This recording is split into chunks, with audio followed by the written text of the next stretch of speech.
Hello and welcome back everyone to a new episode in our Loremaster leveling with our rogue Tafarona. My name is Sneaky Bard and we are about to start our last push against Trade Prince Galavix over here. So yeah, as Sassy Hardwrench says, Tafarona, this is it. Thrall's down at the Galavix docks fighting the Trade Prince right now. You gotta jump into your ultimate football uniform and get over there. So, story-wise, this is slightly strange, unless Thrall is really kicking Galavix's ass, because Thrall is supposed to be the most powerful shaman alive, and Galavix is just a random trade prince.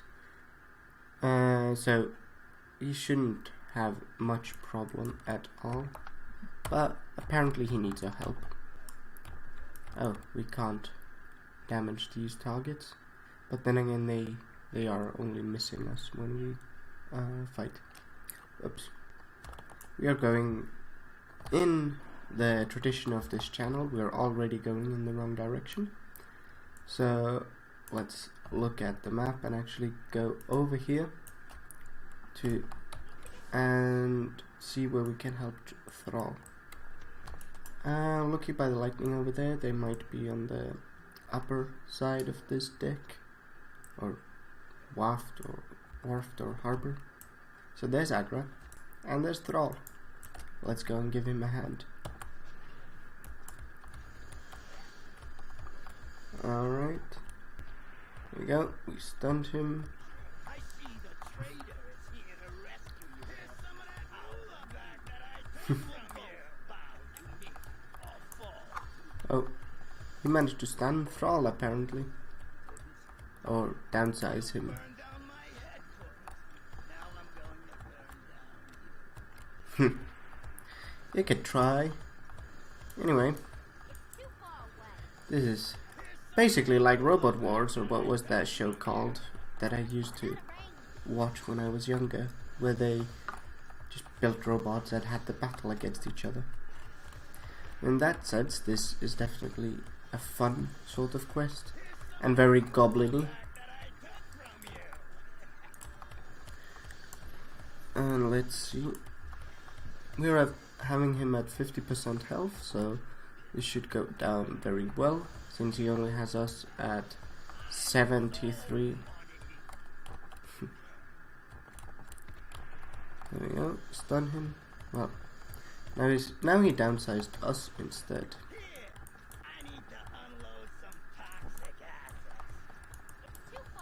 Well, if he downsizes us, then at least Thrall is safe, and I think he's the primary damage dealer anyway, or should be, low-wise, stats-wise. Then again, our recount doesn't really count Thrall's attacks as anything, so maybe he isn't doing any damage at all.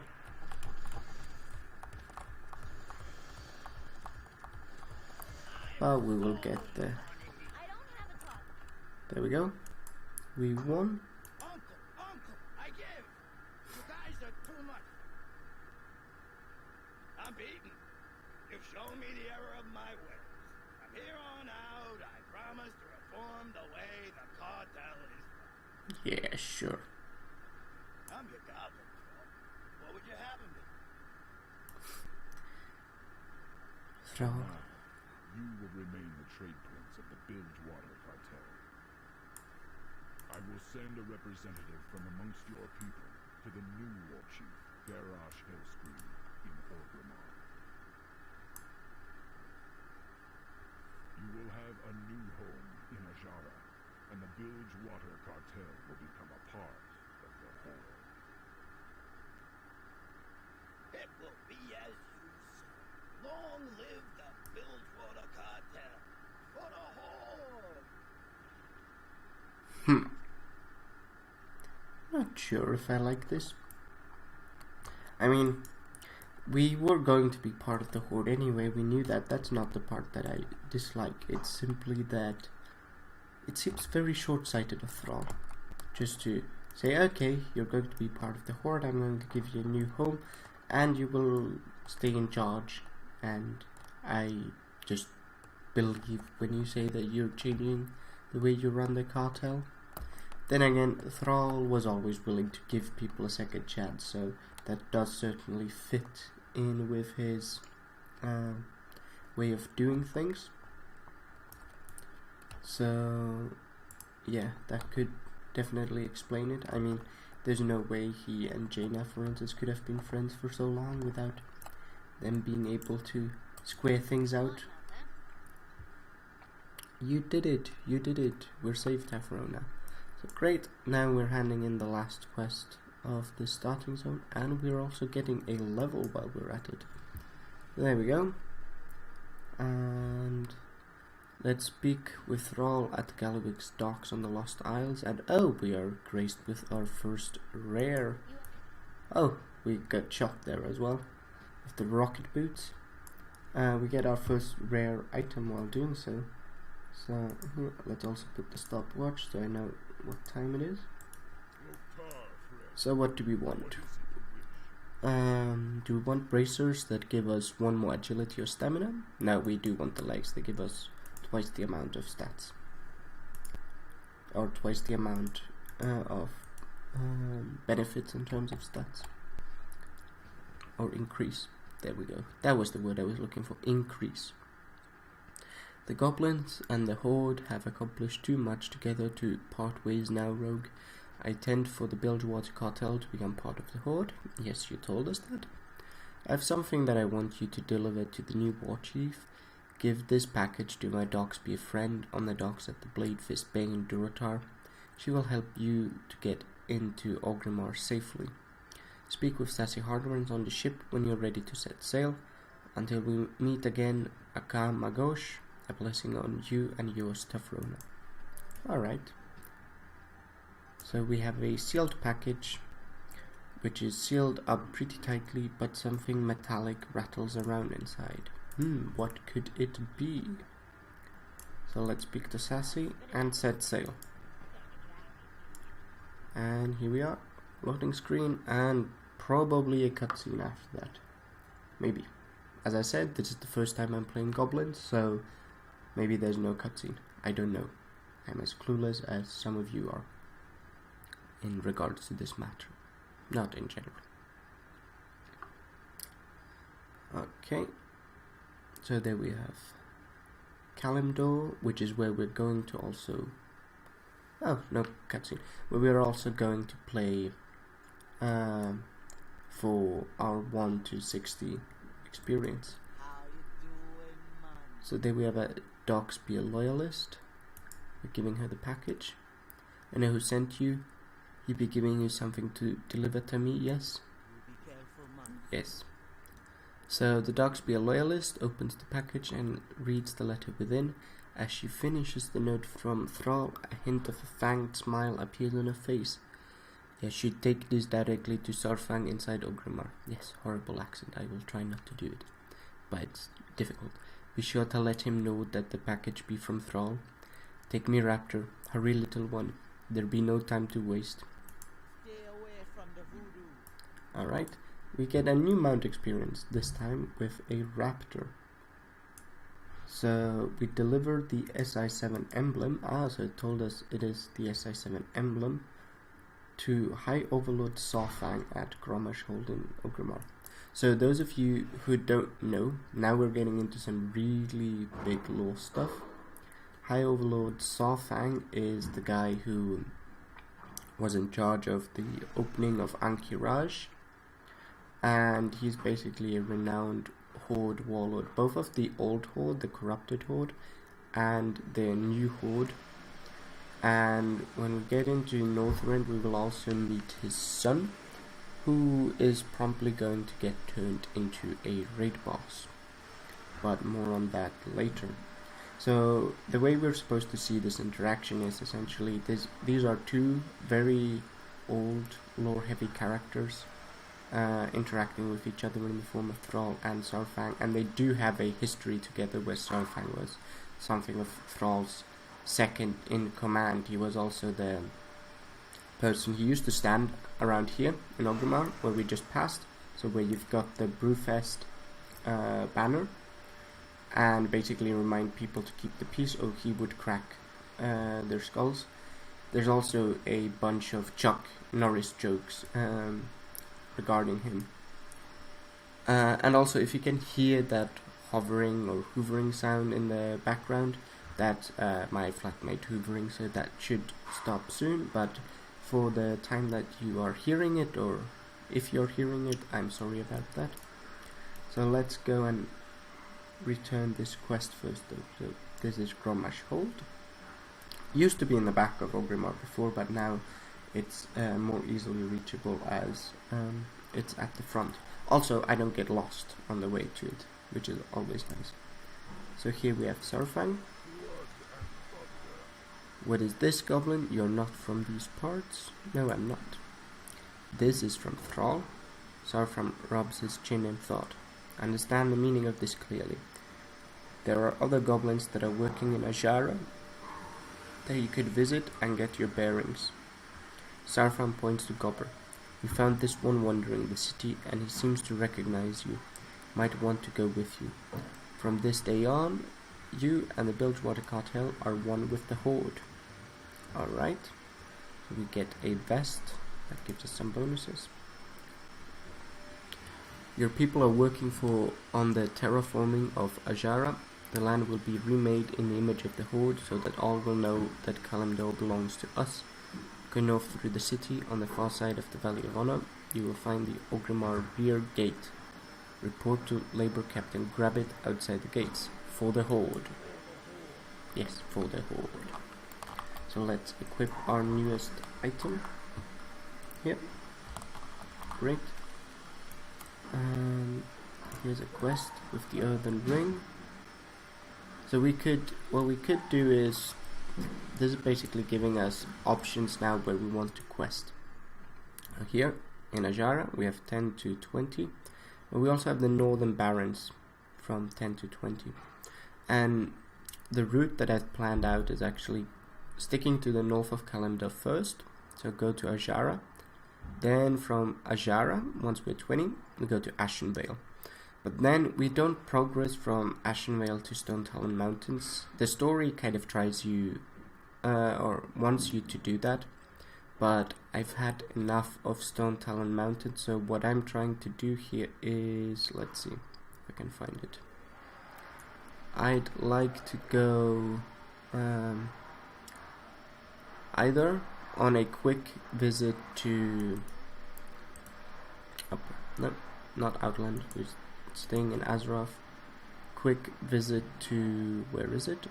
It's just showing me quest. So to Stranglethorn Vale instead, so the northern bit, maybe even the southern bit here, because that's actually Goblin territory, and it might be much more fun to do that as a Goblin and talk more about Goblin culture than doing it as our other character that we're exploring or going to explore Eastern Kingdoms with. And after we've done that, we're going to Feralas. From Feralas, that's Ulm, going to not to Tanaris because we need 5 more levels, but to 1,000 Needles. 1,000 Needles to Tanaris. And in Tanaris we've hit level 60. So from there we're going to Ungoro. Either to Ungoro or to Winterspring. I really like Winterspring, though it's gotten a bit silly with the remaking of the world. Not that Ungoro hasn't, but I sort of am more okay with Ungoro being that way compared to Winterspring. But we could go to Winterspring or Ungoro, and then to Silitist before we wrap up the 1 to 60 experience, basically. There's also other options like, say, the Desalas for level 30 to 35. So we could do something like, instead of doing the entirety of Stranglethorn, go to the Desalas instead, just do the northern part of it. But for now, let's go to Ajara. We have Atric here, who's also a very lore-heavy character. So let's take his quest and I'll tell you a bit more about Atric. So Sarfang is wise and his intentions are good, in time he will grow to see your people as a valuable ally. I'm awaiting reports about recent alliance activity in Duratar, but they haven't arrived yet. Would you be willing to visit Razor Hill and ask him for the reports in person? The easiest way to get there is by Windrider Doras. Ogrimar's Windrider Master will let you use one of his Windriders for a small fee. Look for him on the rise north of the Valley of Strength. He's offering us to do more areas and more quests in this area, but we will go straight to Ashara. Anyway, who is Eitric? Eitric is, as you could see, an old orc. He was not captured with the other orcs after the Second War. Instead, he hid out near Herftglen, which is, if we go back to the world map, here in the not eastern, but here in the western plague lands. So here, near here, and the lord of that place, Tyrion Fordring, found him. But instead of executing him or catching him, he noticed that Eitric wasn't like the other orcs were told to be, and he actually helped nurse him back to health and make sure he wasn't hungry. And for this, Tyrion, who was a paladin, was cut off from the light by his other paladin friends, Uther the Lightbringer being one of them. But later on, Tyrion redeemed himself, and that is how he ended up being the leader of the Argent Dawn and later the Argent Crusade, and also the wielder of Ashbringer. So the thing with paladins basically is they take their power from the light. The light is a deity, sacred being called the Naru, but the way the power relationship there works, and it's a bit murky, but the way it works is that paladins need to do certain deeds to prove that they're good, and they're bestowed the power of the light through that, and the strength of their belief gives them either more or less strength in it. But other paladins can also cut off this connection by essentially a ritual that convinces the light, either convinces the Naru not to give it to that paladin. That relationship hasn't been clarified in the novel for Tyrion Fordring, where all of this happened, or by making them immune or unable to receive any light that they might normally have. I think the way the novel tried to explain this, it's largely a psychological effect, that the guilt of one's peers judging one so much actually makes one psychologically unable to use the light, even though physiologically you should still be able to do so. But because the connection with the Naru is largely psychological, if something rubs your psyche the wrong way, you basically cannot use the light anymore and need to rebuild yourself, basically rebuild the trust in yourself, and that you do not misuse the powers of the light that you have been given by the Naru. So that was that much about that. We also met the Dogspear Trolls. The Dogspear Trolls are the troll tribe that is part of the Horde. Much like the goblins, we are just the Bilgewater cartel. There are other troll tribes that are more or less hostile towards the members of the two factions, Alliance or Horde, depending on situation, zone, and timeline, obviously. But since we are going to actually end this episode rather soon, I'm just going to turn in this quest. I will talk more about trolls in the next one. So for now, thank you for watching. I have been Sneaky Dwarf, and as always, if you like the episode, do give me a like. If you like the channel, do subscribe, and do share with any of your friends or family or co-workers about the content that is being produced. on this channel, so that if they like it, they might watch it too. For now, I'm going to say goodbye, and I'll see you in the next episode.